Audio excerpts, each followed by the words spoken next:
The autumn of 1943 arrived quietly along the rocky coast of Maine. The maple trees surrounding Greyhaven village slowly exchanged their summer greens for brilliant shades of crimson, amber, and gold.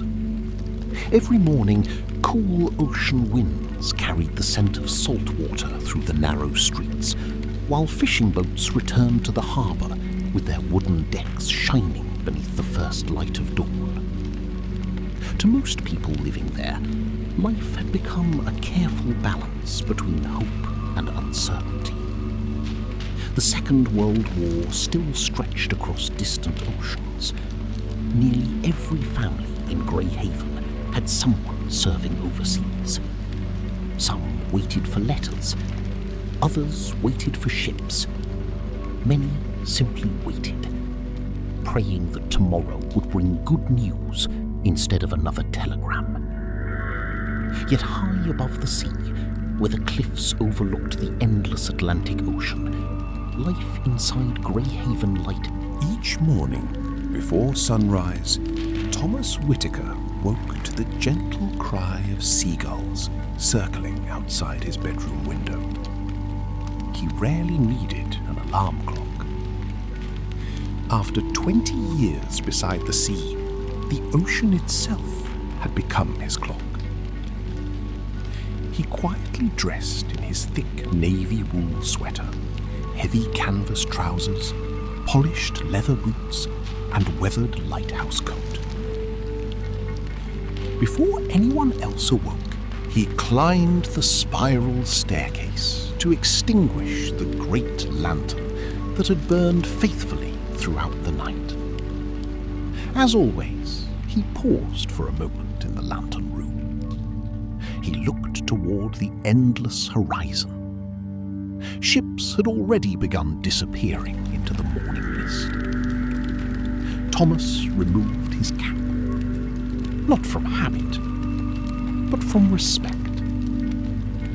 Every ship carried someone's father, someone's husband, someone's son. He silently wished every sailor a safe journey. Then he descended the narrow staircase, where the comforting smell of freshly baked bread greeted him. Margaret was already preparing breakfast. Emily sat happily at the kitchen table, swinging her little legs beneath the chair. She had carefully arranged 3 seashells beside her plate. One for Mama, one for Papa, and one for the sea. Thomas smiled. What is the sea having for breakfast today? Emily giggled. Pancakes. Margaret laughed. I hope the waves enjoy maple syrup. The little family shared breakfast while golden sunlight poured through the windows overlooking the ocean. Outside, fishing boats drifted peacefully across calm waters. Inside, every moment felt wonderfully ordinary. No one hurried. No one imagined that ordinary mornings could become precious memories. After breakfast, Thomas walked with Emily along the narrow cliff path leading toward the lighthouse garden. Wildflowers still bloomed despite the cool weather.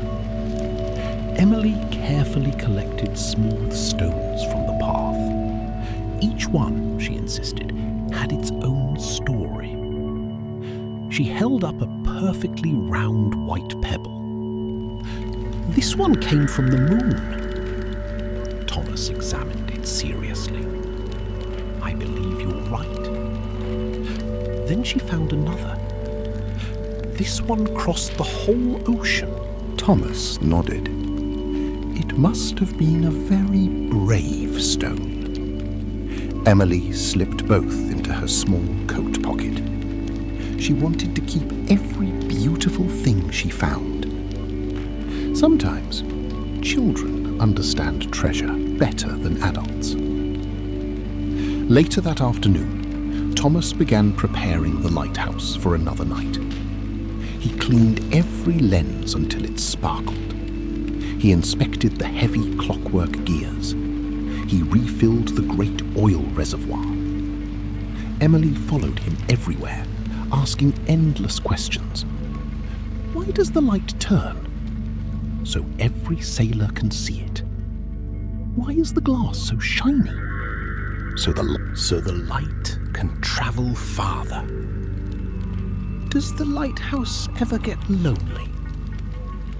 Thomas paused before answering. I don't think so. Why? Because every ship that passes says hello. Emily smiled. She placed both hands against the enormous glass lens. Hello, ships. Far below, a cargo vessel slowly sounded its horn. Emily gasped with delight. They answered. Thomas laughed. Of course they did. As afternoon faded toward evening, dark clouds slowly gathered beyond the western horizon. Margaret noticed them first. She stood quietly beside the kitchen window. The weather's changing. Thomas stepped outside. The wind had shifted.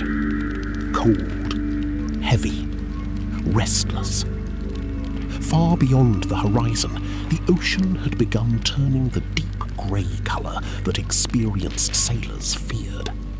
Storm birds circled unusually low above the waves. The lighthouse weather barometer slowly dropped. Thomas frowned. He had seen this pattern before. Not once, not twice, dozens of times. A serious Atlantic storm was approaching. Back inside the lighthouse, Emily remained blissfully unaware. She sat on the wooden floor, drawing pictures with coloured pencils. One drawing showed the lighthouse standing beneath a bright yellow sun. Another showed herself holding her father's hand beneath a sky full of stars. At the top of the page, she carefully wrote in crooked, childish letters, Home. Home. Thomas quietly watched her for several moments. A strange feeling settled inside him. Not fear. Something quieter. Something difficult to explain. Almost as though the peaceful little room had suddenly become far more precious than before. He knelt beside Emily. Would you like to help me light the lantern tonight? Her eyes sparkled. Can I really? You always can. She threw her arms around his neck. I'll never miss a lighting night. Thomas smiled. I hope not. Outside, the first distant rumble of thunder rolled across the Atlantic. The waves struck the cliffs with growing force. Far out at sea, a lonely ship struggled against the rising wind. And without anyone realizing it, fate had already begun writing the next chapter of their lives. One storm, one impossible choice, and one little girl who would disappear into history.